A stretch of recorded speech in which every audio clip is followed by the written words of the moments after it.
site elements for Crystal House 6, located at 1900 South East Street. Thank you all for coming today. We are recording today's meeting and the video will be posted to the public website. I'm joined by Aaron Schreiber from CPHD, as well as Matt Matuzik and Andrew Pruwoka from our communications team and Jane Kim from DES. Looking at the agenda today, which I'll pull up. We'll start with a staff presentation where I'll provide a brief overview of the application, followed by an applicant presentation, and then we'll close with an opportunity for public discussion. We ask that you save your questions and comments for after the presentations.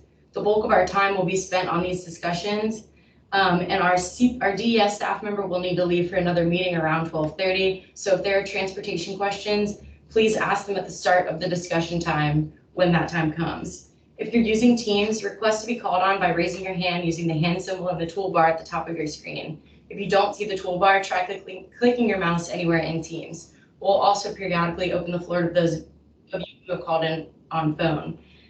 You're welcome to ask more than one question, but we do ask that you be mindful of other attendees so that everyone has the opportunity to speak.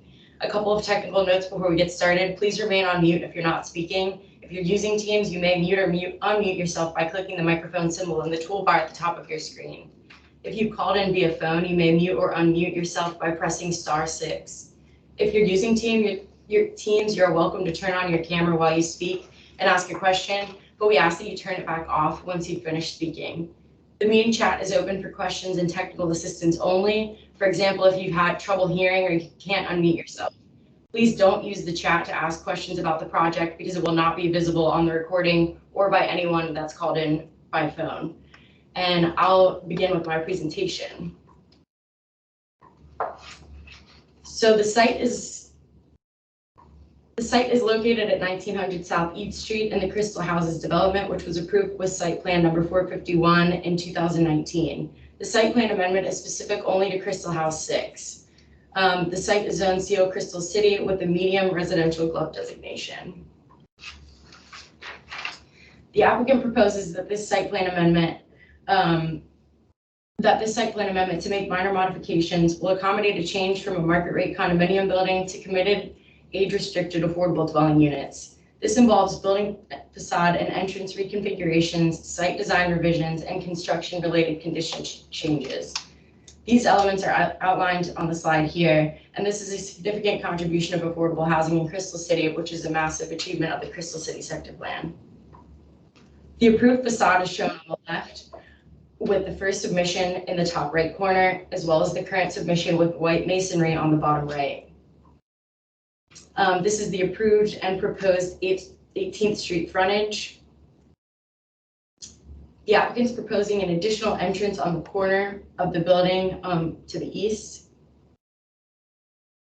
This is the approved and proposed color palette. Revisions to the facade include changing the color and materials of the building from brick, metal panel, metal canopies, aluminum windows and doors, and glass railings to brick, fiber cement, aluminum railings, and perforated metal panel.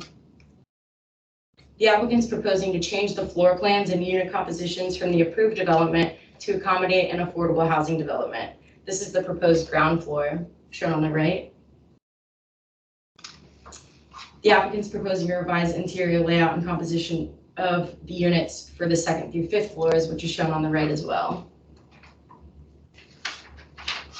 The applicant is proposing to redesign the garage layout to reduce the number of parking spaces and to reconfigure the garage entrance. The approved parking ratio for the site is 0.63 spaces per unit, and the applicant is now requesting a ratio of 0.69 spaces per unit.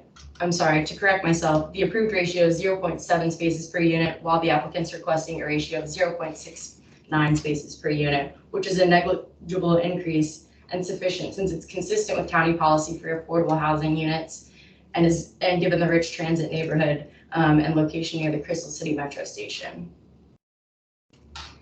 In the initial submission, the applicant did not include bike parking. However, given comments during the review process, the applicant has revised the application to provide the required number of bike parking spaces for the proposed number of units. And those bike parking spaces will be located in the garage level of the in a bike storage room, which is consistent with the original approval.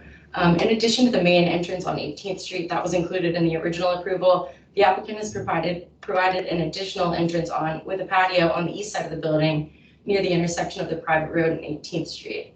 Internal to the site, the applicant has also proposed a porte cochere to accommodate passenger loading activities in designated pickup and drop-off spaces that will not disrupt vehicular or pedestrian travelways through the Crystal Houses development.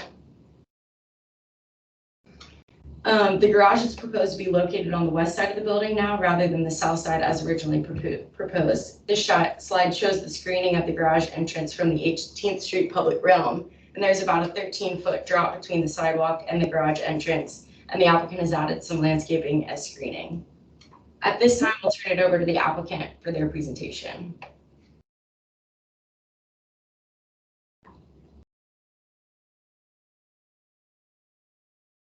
And if you'd like to introduce yourself as well, that would be great. Hi, good afternoon. I think I'm starting. Are you sharing presentation, Danny? Sorry, we'll coordinate. Yeah, I can go ahead and share. Okay, that sounds good. Sorry, I didn't realize they were not together. So good afternoon. My name is Haley Norris. I'm a senior project manager here with APPA.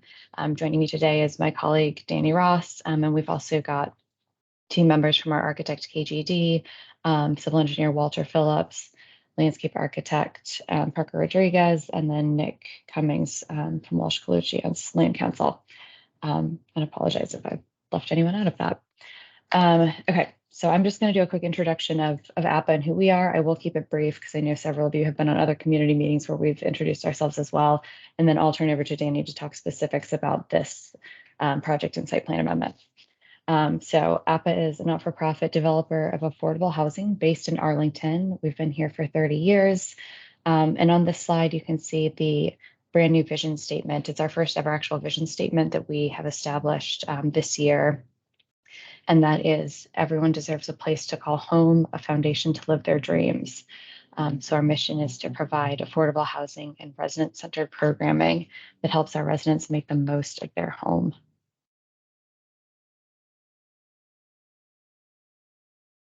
So this is just a little bit about APPA. Like we shared, we're a not-for-profit. We own over 2,300 homes with 1,400 units, probably actually a little bit more than that in active pre-development that we'll be breaking ground on in the coming years. We're really focused on serving households between 30 and 60% of the area median income.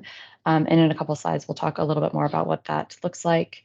Our goal is to have 10% of our portfolio and units in our new developments as permanent supportive housing, which is true of this particular building as well. We've partnered quite often with Arlington County DHS to provide that permanent supportive housing.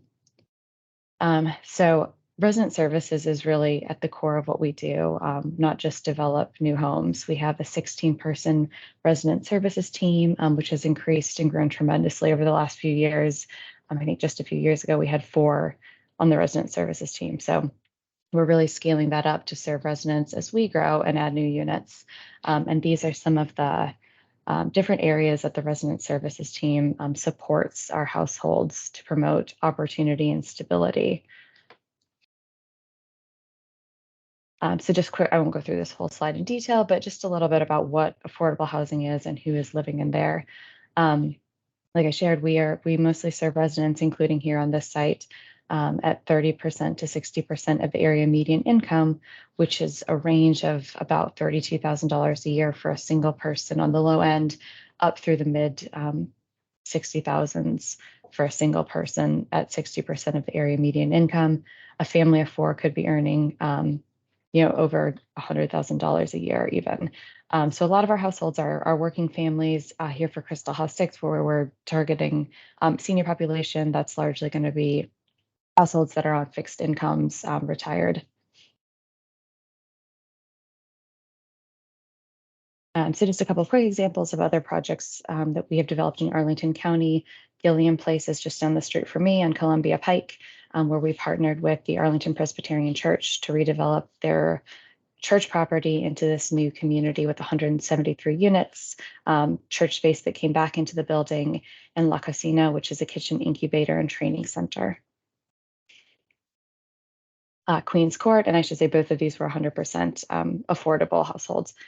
But this was a property that APPA owned. It was 39 units in older garden style apartments. We were able to go through the GLUT process, rezone, and develop 249 affordable units here in Roslyn, right across the street from the beautiful new HB Woodlawn School.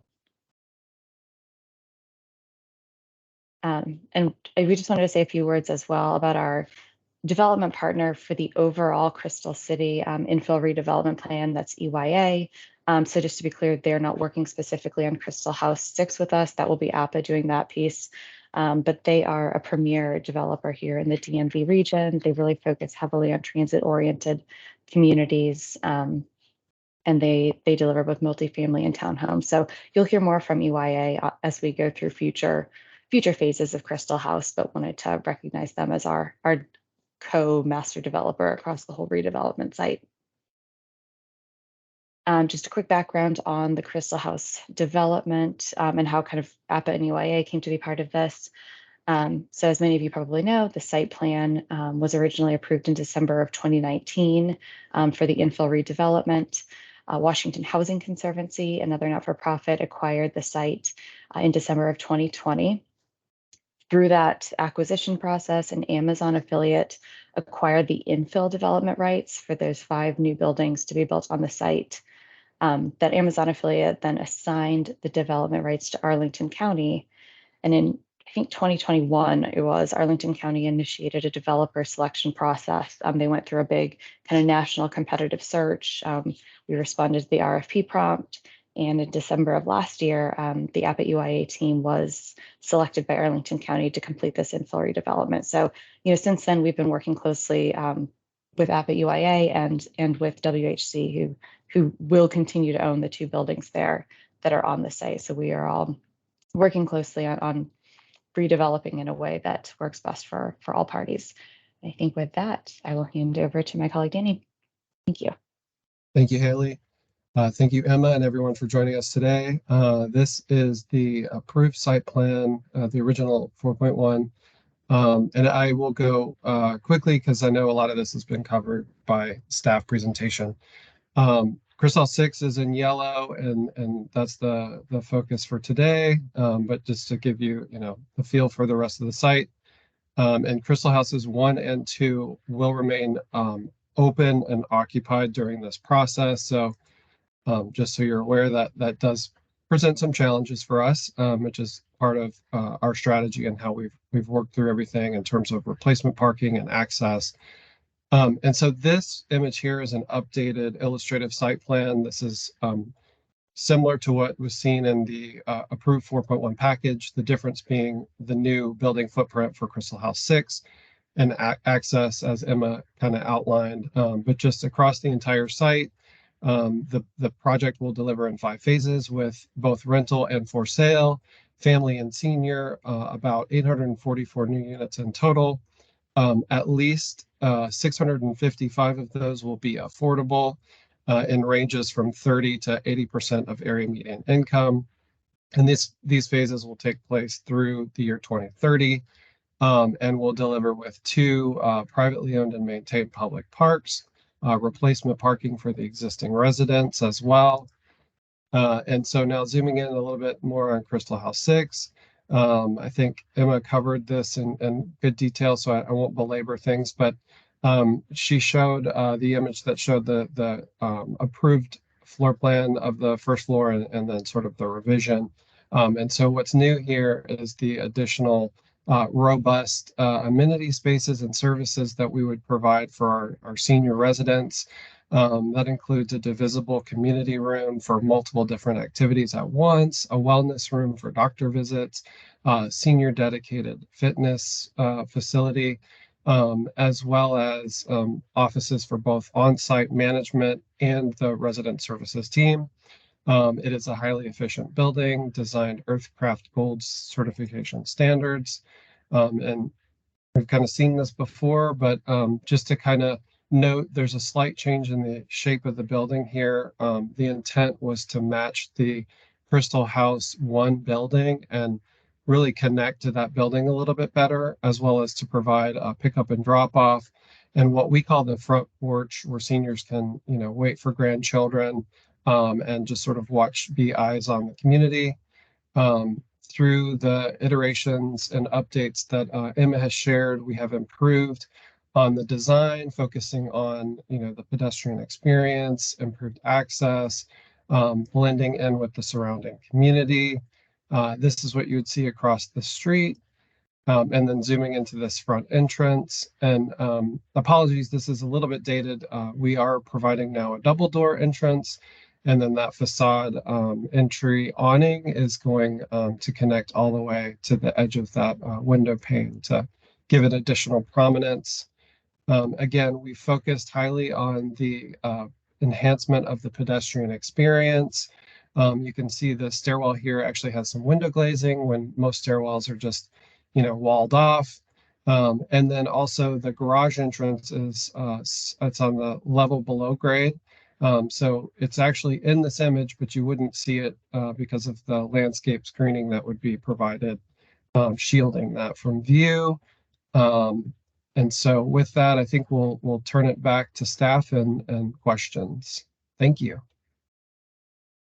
Thanks, Danny. So at this time, community members that wish to speak and have joined by Teams may raise their hand using the toolbar at the top of the screen. Those of you that have joined by phone will be given an opportunity to speak as well. I ask that you please introduce yourself as well as your organization if applicable before speaking.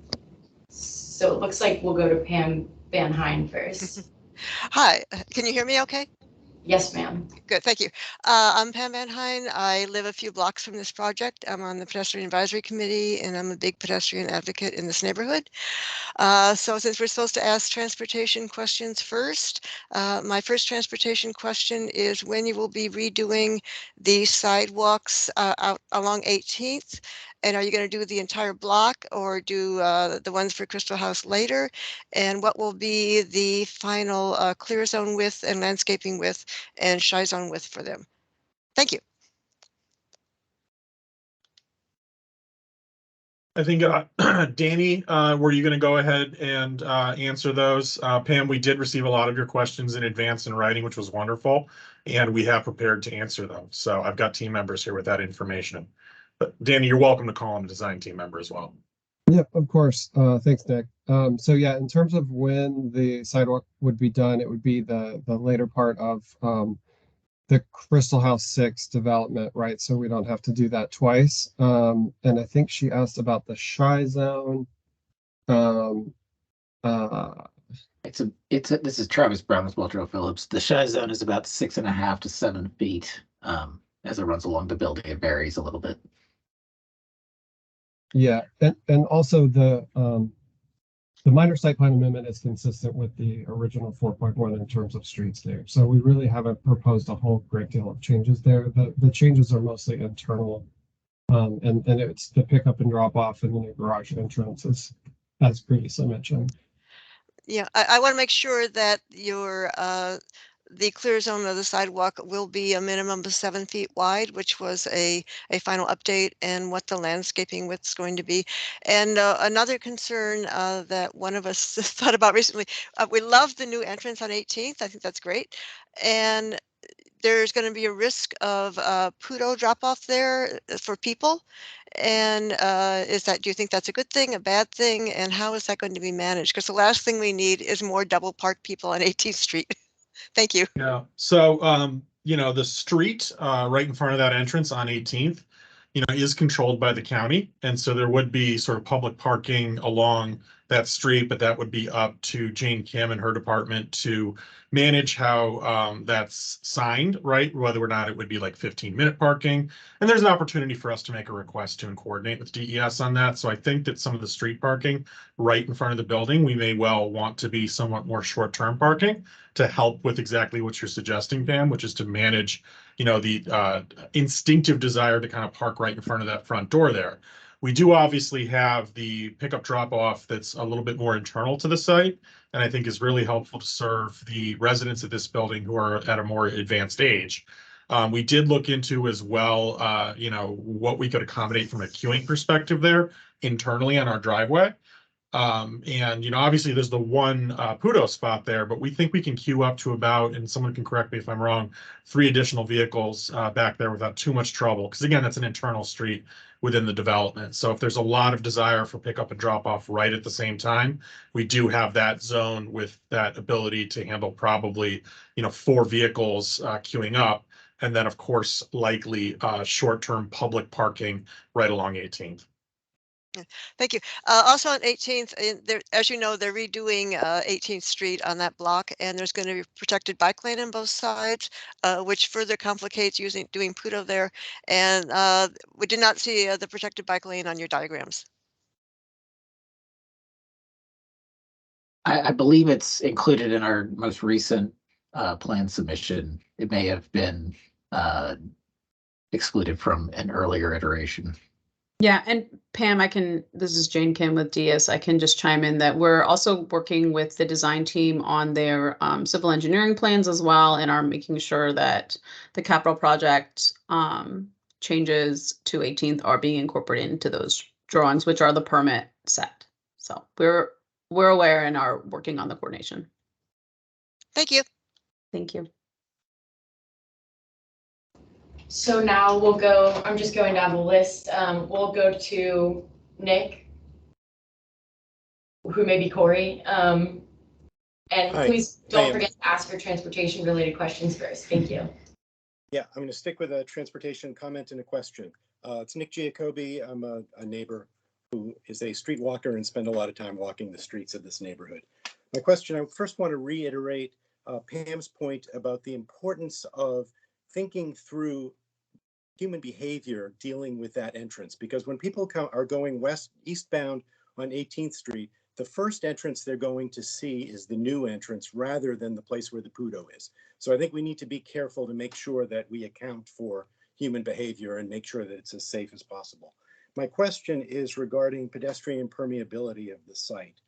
In looking at the 2019 approved plan for the site, the connections between Eads and Fern Street going through the mega block, there's only one that is listed as a public route, and that's the one along Crystal House 1 that goes to the stairway going to 19th Street. There are also paths that go to 20th Street and 21st Street, both of which have sidewalks on them, but those are listed as non-public. And I think we really need to make sure that we do have good public access through that site, because permeability of these super blocks is really important to the neighborhood. Thanks.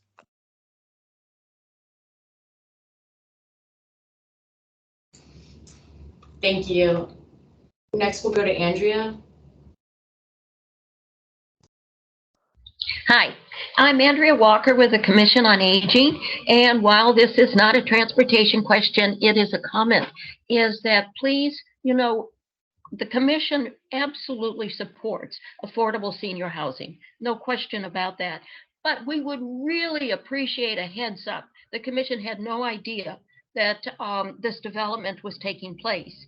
And so if you could go ahead, and this is both APPA and the county, let us know. You can go through Rachel Coates or Helen King, but if you could let us know when these developments are coming up, we would really appreciate it. Thank you. We'll absolutely do that. We appreciate that. Nick, just to go back to you, were there any follow-up questions that you had for staff or the applicant? Just the question about permeability and how that's being dealt with. Thanks. I'm happy to answer, Emma, unless you wanted to speak first or anyone from the county. Go ahead. Yeah, so, Nick, I think you correctly identified that main mid-block connection, which was a feature called for in the sector plan, and that we were really happy to deliver in 2019 with the approval of the site. That does run through, obviously, the public park, the center park that is quite large, much larger than it was ever depicted in the sector plan, and stretches sort of deep into the site. There is a public easement that will run over that mid-block connection. There are not any other easements proposed at this time, anything new. We are focused with this application on Crystal House 6 and the design and internal layout of the building to accommodate this somewhat different use. So there's not really a plan at this time to add any additional easements, but certainly there's no plan to put up a fence and block anyone. So you have a corner park, you have a large center park, and then a small stretch between where there is not, today an easement, not a plan for an easement. And from a property rights perspective, it's something that we try not to do is grant a bunch of easements that may or may not be, truly necessary. I don't think there's any plan to bar anyone who would be, for example, traveling from the corner park over to the center park, which then takes you almost to anywhere you want to go within the block. So I think we're going to have great permeability. And, this is certainly an issue that you could bring up later again with some of the future amendments to other sites that, surround the parks. Thanks for that update. I think the challenge is the use of the term non-public. Yeah, and it's a difference between whether or not we'd be granting an easement, which I'm not going to, propose right now, and whether or not we had any plans to, cut off access, which in reality would be extraordinarily difficult to do given the public nature of both the large parks and the site regardless. Thanks. So next we'll go to Eric.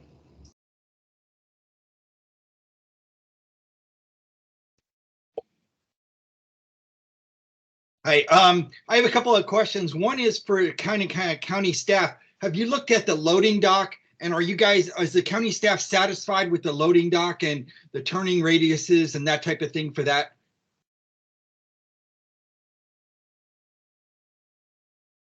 Hi, yeah, the loading dock as proposed meets our requirements, and the internal movements have been vetted through our staff. Okay, so you guys think it'll actually work and they have enough space and all that stuff? Yes. Okay, that's why I just needed a confirmation. And then on how big is the PUDO spaces? Is there one space there? You mentioned something about queuing, and I'm not sure I understand what you mean on that on the PUDO space where you have a separate space. Could you explain that a little bit more? Yeah, we might be able to bring up an exhibit just sort of showing the site plan for the property in general and identify where the pickup drop off is and the bit of space behind it. Looking to maybe KGD or Danny or even Travis, whoever has it handy or something handy to show us. And we can come back to that and answer other questions in the meantime if that helps as well. Okay, that was my main one. Share unless Civil does. I can share. Thank you, Travis. So this is directly from the amendment. But this is the pickup drop-off space. I think, a car could park here and then queue, around the bend as well. So I think the transportation consultant believed, 4 cars could be within this realm. I think you're looking at it in reverse, Travis. I think we would go reverse. deeper into the site for the queuing, but yeah. Kevin Pennington from KGD can also explain that.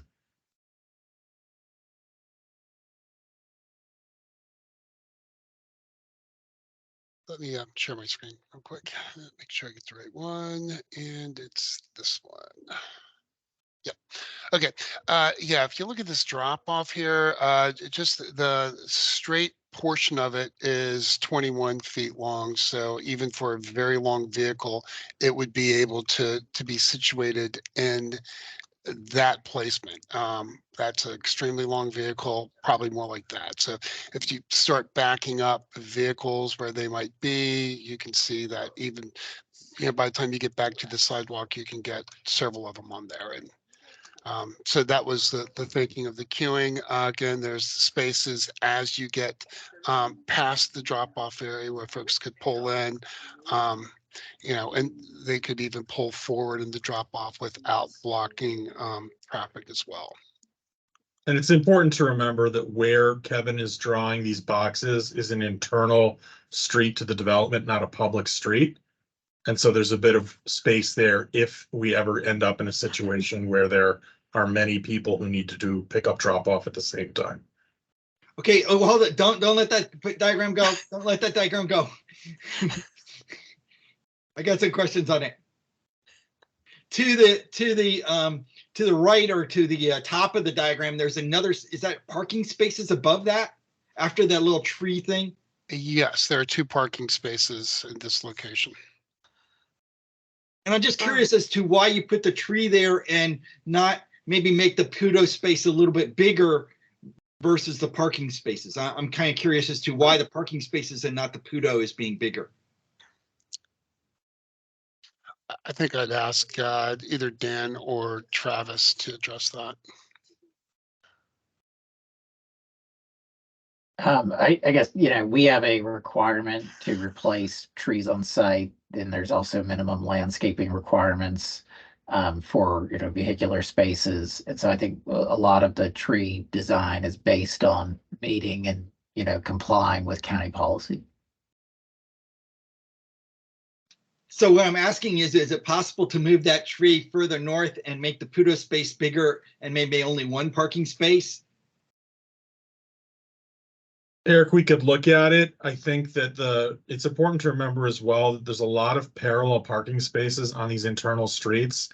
And those are actually not necessarily features that we can easily remove, because we have agreements with, WHC, who owns Crystal House 1 and 2. And some of these surface parking spaces, the remaining surface parking spaces, are important to maintain or replace parking that they are losing as a result of us building within the parking lots. So there's a balancing act there as well. So it's both the trees, the parking supply for the existing buildings. Both of those factors go into whether or not we could enlarge that, but it's certainly something we could take back and chat about. Yeah, because it's just an idea that, you have this, Pudo, having two spaces there would be really helpful, I think, versus having two parking spaces. You understand? So that would be just a suggestion, is you maybe move that a little bit further and maybe make only one parking space and the Pudo a lot bigger. That would be a recommendation I would have. We appreciate that. That's thoughtful. So thank you. We'll take that back for sure. Okay. And that's all I have right now. So now it looks like, Pam, do you have another question? Well, I just wanted to comment on what Eric was just asking about. And I think having a queuing for Pudo going out into that alley or towards the street is a really bad idea. You have this whole other driveway coming in from the east that's always filled with cars. It's a fairly narrow area anyway, and you've got a crosswalk there. I thought that the spaces that you now say is parking, I thought that was going to be Pudo spaces over there. That would be much more logical to use that space for Pudo if you can. You have a little space by the entrance, and then beyond the tree, I thought that space over there was also for Pudo. Having that as regular parking is not a good idea. But one of my questions also is, where are you going to have visitor parking? So I'll go ahead and address that. The visitor parking, there is a designated set aside in our parking garage for some of the visitors. Also, as we work with WHC on how the surface spaces operate, some of those might be visitor as well. And just to add to the Pudo conversation, the approved design only had the front door and no Pudo. So this is really actually an improvement. It's a senior building, so there is going to be activity of pickup and drop off, certainly, but it's a small building, so it's not. I think it's going to be a pretty rare day that you're going to have 4 cars queued up on pickup and drop off at the exact same moment. I'm not saying it's not possible, but they could certainly drive around. There's ample space to get past that, and then there's a street network that is interconnected within the site, so. They can drive through and find surface parking along the streets or move towards visitor parking in the garage. Thank you, Danny. And I'll just say that in our neighborhood, Pudo is one of our biggest problems. And we have Pudo double parked everywhere, and it causes massive traffic jams. So think about it and be ready to modify your plans. Thank you. Yeah, appreciate it. Eric, did you have another question? Yeah, just briefly, do you have any place for drops off of like FedEx and packages, and how is that handled? So yeah, we actually, the loading dock itself has been designed to accommodate for that as well. And the loading dock connects directly to the back of the mailroom. and also a package room as well. So the intent is to have, those types of deliveries come through the loading dock, and then directly access into a package room. So they wouldn't use the PUDO space, they would use the loading dock. Correct.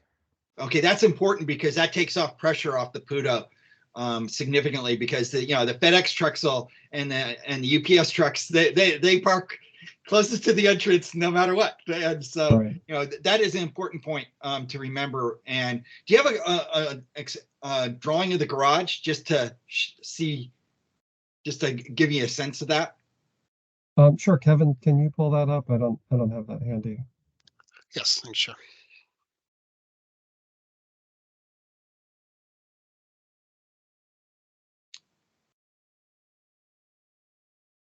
A little bit more real estate. That's the parking garage. The entrance is over on the west side here, or I guess that's north, and you come down to the fairly gradual ramp. It's 6%, and you'll enter into the garage. It has a rollback door, and then there's 37 spaces in there. Okay, I meant the loading dock. Oh, sorry, loading dock. Yes.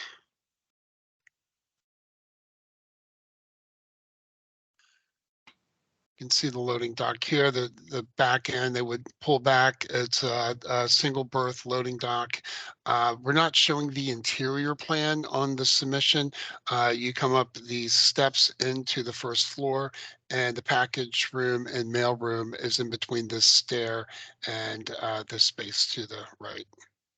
Okay, so that just has one space, roughly? Yes, that's correct. Okay, and okay.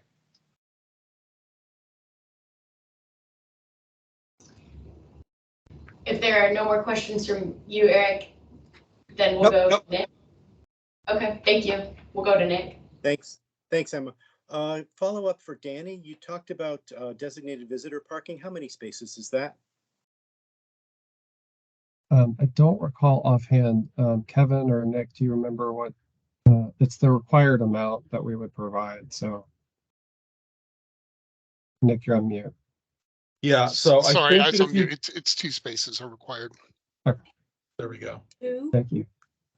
2, yes, that's correct. Okay, 2. All right, and follow up. Emma, are we okay going to general questions now, or are we still on transportation? You can open it up to general questions. Okay, thanks, Emma. Question, I guess, for Danny and the architects. What is the size of the balconies? One of the things that's I see so often is that the balconies on new construction are not adequate to even put a chair. I mean, they're really more for look than actual for use. So I'm wondering a couple of things, especially since we're dealing with a senior building, there could be mobility issues. So is there enough space for somebody using a mobility device to get out onto the balcony and also to have furniture on the balcony? And another question is regarding the design of the balconies. I noticed that the design, you're using hinged doors rather than sliding doors. Is there a reason, and have you looked at the mobility and access for people and places to sit so that those balconies actually can be usable, livable spaces? Thanks.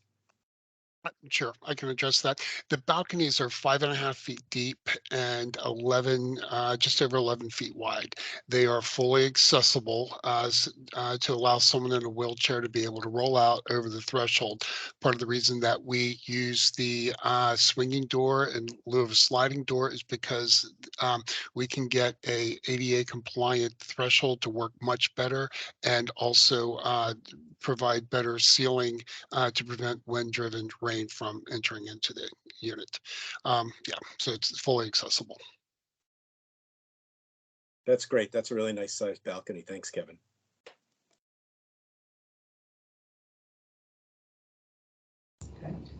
Nick, did you have any more questions? I noticed your hand is still raised.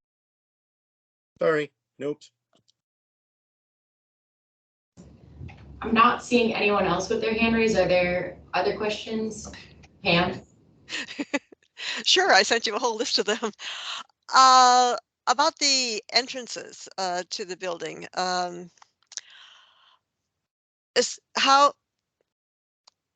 what are going to be the final dimensions for the vestibule from 18th? Because on the plan it looked fairly tight, and how easily can people with mobility issues and vision issues get in and out of the building? How are the doors secured? How can people exit without any requirements, etc.? Danny, you want to take that one, or do you want me to? Yeah, I'll start, and then, if I miss anything, you can kind of chime in. But the building is designed to be accessible across the board in all entrances, except obviously the staircases. And there's, push button entry for people with disabilities. And so internally, we've even, the first level has some level changes. There's no stairs. There's ramps that have been provided. So I don't know if I've touched on everything there in terms of access, but the vestibules are, being designed by KGD to meet accessibility standards. They have an accessibility consultant, and we've even had a peer review of the drawings as well. So we believe them to be accessible. Just one other point she had was the question about the depth of the vestibules. They're 10 feet deep. And since the last, I think, iteration that you may have seen on the 18th Street vestibule, that was a little bit narrower with a single door, that has been widened to 8 feet wide, 10 feet deep, and a pair of double doors. Okay, and all the doors swing out? Yes. Okay, and you have determined that that is the best solution for people with disabilities. And my understanding is, at least so far, you have not gone to the Disability Advisory Commission with your plans. They would love to have you. Because I am not an expert on all the disability issues. I understand some of it to some extent, but I am not an expert to say, yeah, this is great or not. And I really hope that you do consult with them before you finalize your plans. So I'm assuming that the entrance on the alley on the east side, which used to be your main entrance, that anyone can get in there, and you will have some kind of services desk right there that will greet and help anybody who comes in through that entrance. So that will not be keyed. So, sorry, go ahead. Yeah. But for all the other entrances, the tenants would need some kind of key to access all the other doors from the outside? So in terms of access into the building, the entrances are controlled. And so there would be, key fob. Those things can be set and timed, right, to time out when staff is present. And so we actually have staff eyes on both the Pudo entrance and the main entrance. The main entrance will have our resident services and be more of a resident focused entrance. And then and of course, visitors accessing as well from the pedestrian access point there. And then at the Pudo entrance, that connects to where the management staff office is. So they have eyes on both. And so it would be sort of an operational determination on the timing of those doors. But they would also have visitor call boxes as well. Okay. And anybody in the building can exit out of any of the exits without requiring anything? 100%. Yeah, that Yep. would be Okay. required. Right. And are you going to have any kind of security cameras for your, it looks like you can exit out through the patio and go out through the alley out that way, and then there's the stair exit. Will you have any kind of security cameras on those? Or not, you're not concerned at this point? No, so it's typical for our new buildings. We would have cameras installed in certain locations like the exits and entrances of the building. Okay, I think that's a good idea. Not a reflection on your tenants, but there has been a fair amount of crime in our neighborhood, so for your own protection. Okay. Does anybody else have questions? I've lots more questions, but I'll be happy to. Pam, we Yeah. have, Andrea's got some questions, so if we could come back to you if you've got additional questions after that. And just to be cognizant, we've got about 15 minutes left in this meeting for Thank those you. who still need to speak. Thank you. Andrea? All I wanted to say was the Disability Advisory Commission also needs a heads up, early on. The reason I know to attend today was because of Pam. And so anyway, and of course I defer to Pam's questions, and God knows she certainly asked the best of questions. But the fact of the matter is you do want these other commissions, to be involved as well. Thank you. Thank you. Pam, did you have some follow-up questions?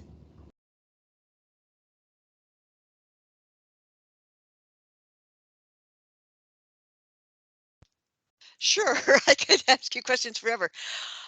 Um, your services that you're going to be providing to your tenants.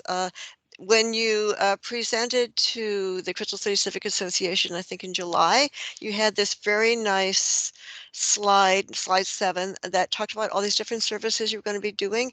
And it sounded like you'd be having, it was like a lunch and learn and a dinner and experience. How do you do those? And currently, what kind of services are you planning to have in the building? And you are aware that the public library is just 2 blocks away and there's a senior center just 2 blocks away, and it'd be great to coordinate things with them. But how do you actually do meal functions in your building when you don't have a communal kitchen, right? Yeah, thanks for the heads up, obviously. We don't have a community kitchen. We do have a community room. And so resident services are tailored to each building and each population specifically, and they evolve over time, and they're constantly changing. Our focus, as Haley mentioned, on the resident services side is really to provide, a way that people can thrive in these buildings. And so we were at one of our senior buildings just yesterday, and I looked at their calendar, and every day has an event on it, and it's something new and unique. And I talked to them about food. They typically bring outside food in if they're providing food. We also work with APPA that provides food to people in need as well, and that is food trucks that come to the site and are distributed kind of grocery style. And so, yeah, I mean, to answer your question, the resident services program hasn't been specifically defined because it's ever evolving and it changes based on the need. Okay. My other question about the tenants was, what happens when they develop health problems where they can no longer really live independently? And do you then help them find appropriate housing elsewhere where they can be helped? How does that all work? Because you are basically serving healthy seniors, right? That's right. Yeah. So for the residents themselves, they have the benefit of not only the management team, but then also APPA resident services team. And, we're dedicating to making sure that people can age in place if they choose to, if they want to, and they're comfortable and capable of staying there. But in the instance where they're not, our resident services staff are trained in how to assist them onto the next phase of their life. It looks like Andrea's got their hand raised again, followed by Nick. Well, it's as usual. I keep remembering things as Pam talks on.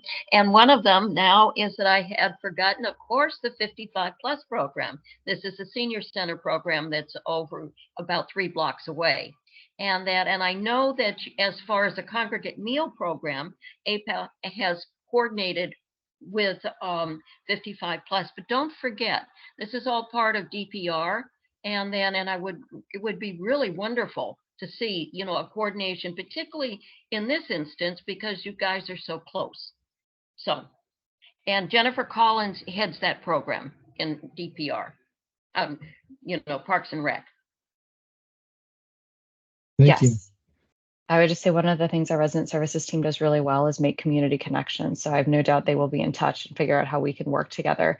One thing I wanted to clarify, and I think we're all clear on this, but I'll say it anyways, is it is independent senior living. So any food that's brought in is just like a catered meal. We don't have a communal kitchen because we're not providing meals as part of the building service. So just wanted to make sure that was clear. Yeah, it's really an apartment building that has some amenities that are geared towards seniors who are low income rather than anything that falls under the definition of elder care in Arlington. Like, it is not an elder care facility. Nick, we'll go to you with your question. Great, thanks, Emma. One quick question for you first. Can you post the 2 slide decks to the page that we saw today? That would be really helpful.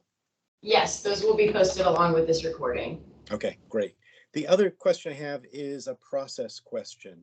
I know the staff decided that this was not, in spite of the many changes, this does not merit a mini SPRC process, but instead this endless series of uncoordinated one-on-one sessions. I'm wondering what is the next step and how does this actually get to the finish line? Thanks. Hi, Nick. Aaron Schreiber with the Planning Division, and I can answer this question. So, by the way, the site plan amendment was designed. It does meet the zoning ordinances criteria for it being a minor site plan amendment. And so from a process standpoint, those don't go to the county or to the county's planning commission for review. They do go straight to the county board for consideration. But considering, we've heard a lot of community questions and comments throughout our public review, which is why we scheduled this meeting to give an additional opportunity to engage with members of the community such as yourself. But our minor site plan amendments from a process standpoint don't typically go to the planning commission or any of their subcommittees such as the site plan review committee. It would only go to those commissions or committees if it was what we would term as a major site plan amendment. And because of the limited density increase and some of the other changes that they're proposing, and it's still keeping in character with that as approved, which is why it's not going there. But we did want to have this for the purpose of more discussion. Great, thanks, Eric. Corey has a question. Hi, this is Corey Giacobbe. I don't know who all the people are who are listening in today, but I haven't heard any questions from current residents of the buildings that are adjacent to this development. And one of the things I wanted to bring up was the concept of noise. In addition to the noise that buildings just make because buildings make noise, from the air conditioners, the heaters, ventilation systems, there's also the noise that the vehicles make when they are coming to deliver goods and the sounds that they make when they back up, like the UPS trucks and the FedEx trucks and the delivery trucks. And I'm not able to tell from the exact placement of the site whether that any of these vehicles will be needing to go in reverse. And given the corridor between the buildings, any of the sounds that these delivery trucks will make will be reverberating in the corridors in a way that will be very disturbing to any of the residents in adjacent units. So I think my practical question would be, is there any way to reduce the amount of trucks going in reverse and causing the beeping sound? And whether you could also reduce the hours in which those types of activities, from trash trucks, delivery trucks, et cetera, reduce the hours in which those are allowed to take place. Thanks. So the loading hours are prescribed by the existing site plan conditions, and then I'll refer to Nick or Danny if they've got anything to follow up on your questions and comments. Yeah, exactly. There's set hours, right? But also we have on-site management presence. We're in close communications with WHC and their staff at Crystal House 1. They have deliveries as well and have to kind of work around that too. So, we're in a very close relationship with our neighbors, and we want to mutually benefit from that exchange and making sure we're all playing well together in the sandbox and playing by the same rules. Yeah, I'll add to that, the building's being added to, a fairly large development that is right in the midst of a very urban area with just a lot of activity. Right across the street from the building is the Crystal Towers development. They're going to have a new infill building. There's, already a building right there on the former post office site. Loading activity, car noise, truck noise, all those things are certainly part of living within this urban environment, but management, construction techniques, other things, we try to do what we can to help everybody be comfortable and happy, but it is certainly part of living in Crystal City in this urban area right near the metro that there's going to be some noise associated with that, obviously. And we've already been meeting with the existing residents and giving them updates on the process and the building and the building's design. And I think I saw their property manager join this call as well.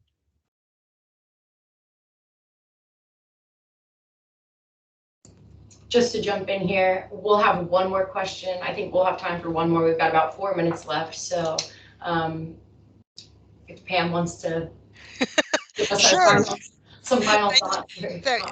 Following up on Nick's last comments about process, I hope you heard us loud and clear that we really hope you reach out to the Commission on Aging and the Disability Advisory Commission before you go forward.